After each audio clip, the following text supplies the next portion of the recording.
I am so glad you are here. It is Magical Tuesday in my world, so let's talk about casting lots.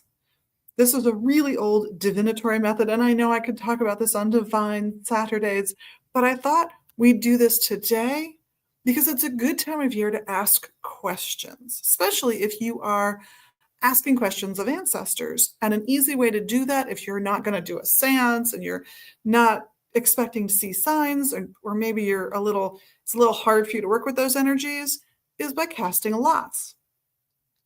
There's lots of ways of doing it. And I found one that just works well here at the shop. And I have for you to see 3 types of stones. I have 3 citrines, which are sunshiny and positive and glowy and beautiful.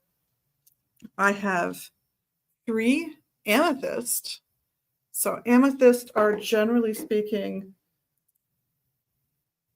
not just a positive stone, but also a stone of sobriety. So I'm going to use this stone today for think again, or a very gentle, maybe not. And I also have, this is a little harder to tell, ametrine. Ametrine is a stone that naturally has the chemistry that makes amethyst and the chemistry that makes citrine. So you will see bits and bobs of citrine in it as well as of the amethyst. And that's my maybe, right? So how am I going to do these? I can't just throw them because it would just be 9 stones. Instead, I'm going to grab a bag, and this is one of my favorites for this kind of work, whether you're doing runes or casting lots or any of these types of magic where you're going to need to grab a few. You're going to put them in the bag. You're going to think about your question. You're going to shake them up. You're going to reach in and you're going to grab 3 stones. Why 3? Because that's the way I did it. I did 3s. You got to think of your question, and then you're going to see what you get. What did I get? I got maybe. I got maybe for my question.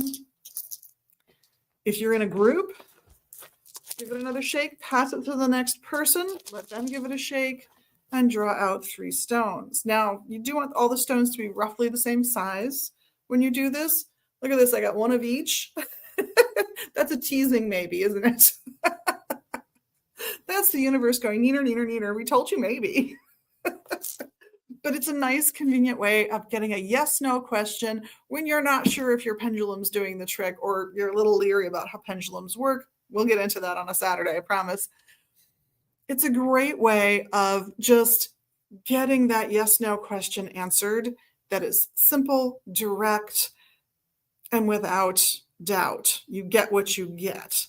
So another way to do this would be to find, say, 9 stones that all, well, actually, I would do it with 6 stones that all look roughly the same.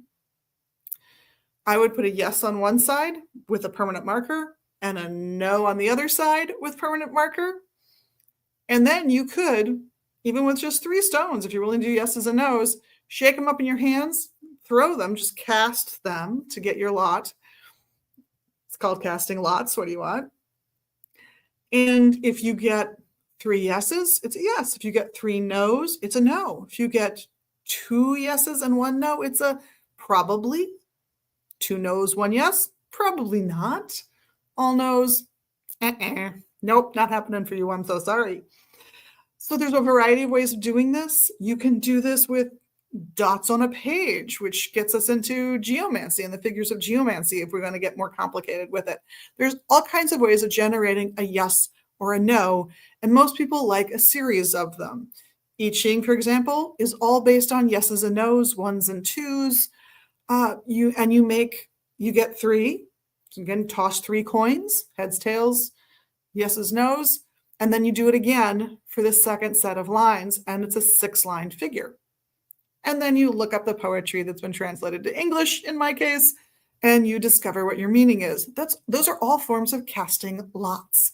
And this time of year is supposed to be a very good time of year to be asking those kinds of questions that you might need external guidance for, especially, again, if you're communicating with your ancestors, because this is when they're supposed to be able to reach out the best to let you know about things they think are important for you to know. Well, I hope this helps you have fun on Halloween and it helps you explore the world around you.